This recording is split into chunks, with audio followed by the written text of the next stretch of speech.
और इस वक्त ये सीधी तस्वीरें द्वारिकाधीश मंदिर में दर्शन करने के लिए प्रधानमंत्री नरेंद्र मोदी पहुंचे।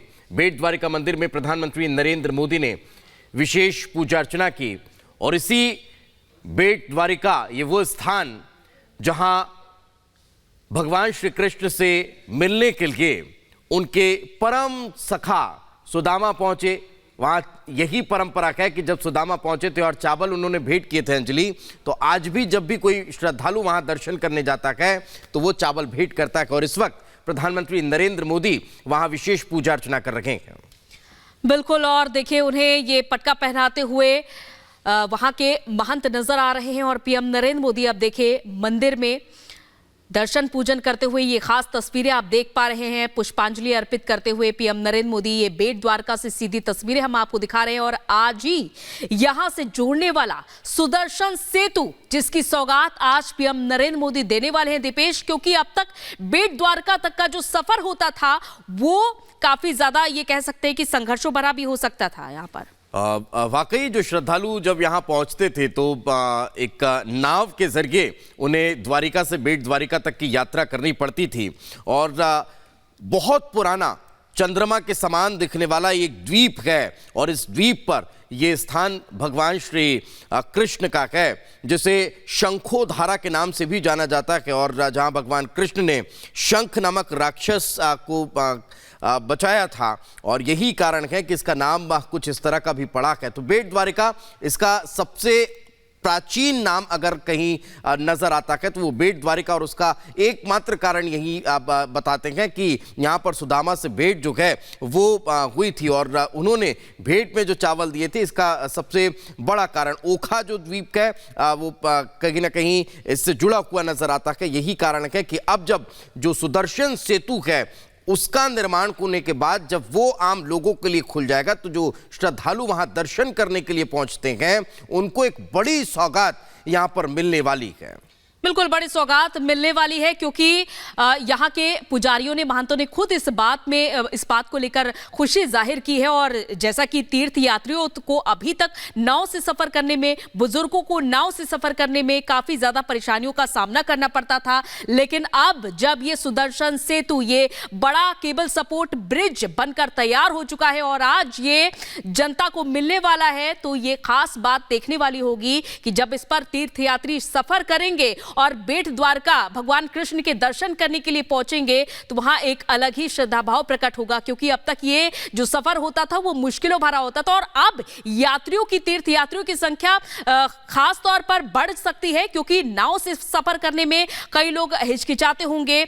और अब जब ये एक बड़ा सुदर्शन ब्रिज, शानदार ब्रिज बनकर तैयार हो चुका है तो यहां पर सफर करने में आसानी होगी, तीर्थ यात्रियों की संख्या में भी अब इजाफा होगा और ऐसे में बेट द्वारका में भगवान कृष्ण के दर्शन करने के लिए बड़ी संख्या में श्रद्धालु भी पहुंच सकते हैं। तो देखिए फिलहाल दो तस्वीरें हैं आपके सामने। पीएम नरेंद्र मोदी यहां पर पूजा अर्चना कर रहे हैं, भगवान श्री कृष्ण के सामने वो मौजूद हैं और उनके साथ ये महंत पुजारी मौजूद है। और साथ ही साथ आपको दूसरी तरफ वो सुदर्शन सेतु हम दिखा रहे थे जहां पर जिसका उद्घाटन आज पीएम नरेंद्र मोदी करने वाले हैं और ये बड़ी सौगात देने वाले हैं। तो ये देखिए पीएम नरेंद्र मोदी श्री कृष्ण को चढ़ावा चढ़ा रहे हैं और बेट द्वारका से सीधी तस्वीरें हम आपको दिखा रहे हैं। जब भगवान कृष्ण के दर्शन पूजन करने के लिए पीएम नरेंद्र मोदी पहुंचे, उसके बाद उन्होंने पुष्पांजलि अर्पित की और उन्हें पटका पहनाया गया, जो पारंपरिक पटका होता है इस मंदिर का, उसे पहनाया गया।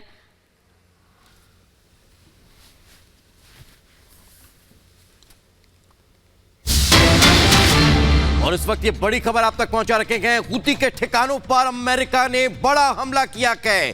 यूएस और ब्रिटेन ने साझा हमला किया है और 18 ठिकानों पर यह हमला हुआ है। तो लगातार युद्ध पोतों पर जिस तरह की अब कार्रवाई यहां पर की जा रही थी, उसके बाद अब हूती के ठिकानों पर अमेरिका ने यह बड़ा हमला कर दिया है। जो जानकारी है वो ये बताई जा रही है कि ये संयुक्त हमला है। अमेरिका और ब्रिटिश फोर्स ने यमन में हूती विद्रोहियों के 18 ठिकानों को निशाना बनाया और स्ट्राइक को अंजाम दिया है।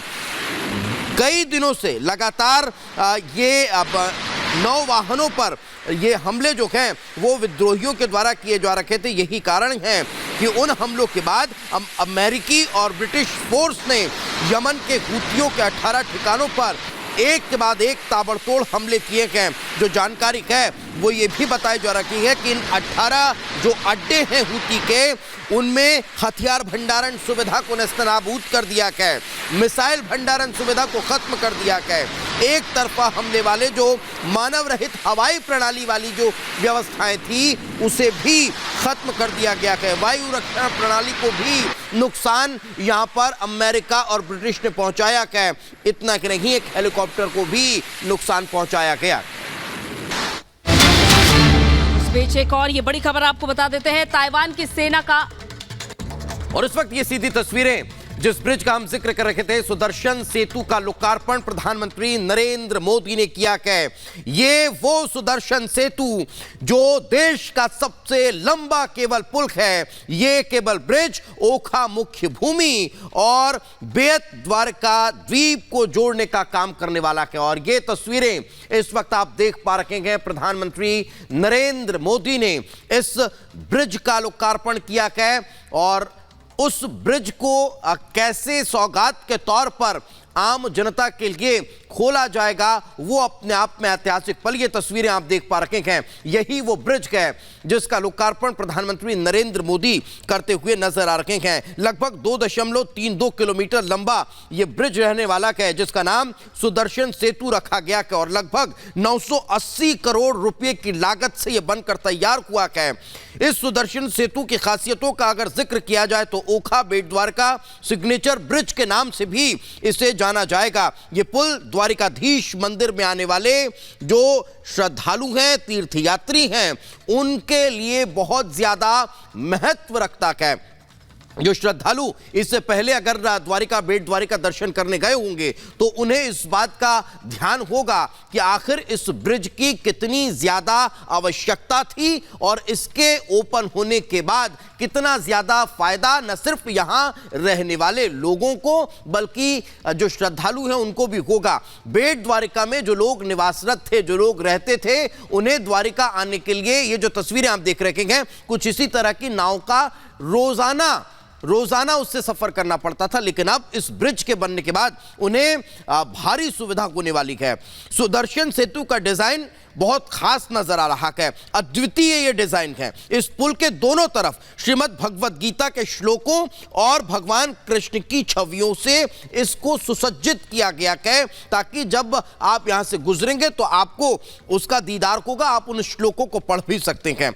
इसमें पैदल पथ के ऊपरी हिस्से पर सौर पैनल लगाए गए हैं, जिससे 1 मेगावाट बिजली का उत्पादन यहां पर किया जा सकता है। इससे इतर इसकी एक और खासियत का जिक्र करें तो सुदर्शन सेतु द्वारका बेट द्वारका मार्ग के बीच यात्रा करने वाले भक्तों के समय को काफी हद तक कम कर देगा। सेतु के निर्माण से पहले तीर्थ यात्रियों को बेट द्वारिका तक पहुंचने के लिए नौका का परिवहन करना पड़ता था, जिसकी जानकारी हम आप तक लगातार पहुंचा रखेंगे। और जो श्रद्धालु, जो दर्शनार्थी वहां पहुंचेंगे, उन्हें इस बात की बहुत अच्छे से जानकारी है। लेकिन सुदर्शन सेतु से इस क्षेत्र में कनेक्टिविटी में बढ़ावा मिलने वाला है, इस तरह की उम्मीद जताई जा रही है। यह पुल देवभूमि द्वारिका के प्रमुख पर्यटक स्थलों को जो आकर्षण का केंद्र है वो कहीं ना कहीं अब नजर आने वाला है। सुदर्शन सेतु से इस क्षेत्र में कनेक्टिविटी बढ़ने की भी उम्मीद है। 4 लेन वाले इस पुल पर दोनों तरफ लगभग 2.50 मीटर चौड़ा एक फुटपाथ बना हुआ है। पीएम मोदी ने 2017 में इस पुल की नींव रखी थी और इस ड्रीम प्रोजेक्ट के पूरे होने के बाद आज इसे आम जनता के लिए, आम जो तीर्थयात्री हैं उनके लिए समर्पित किया जा रहा है।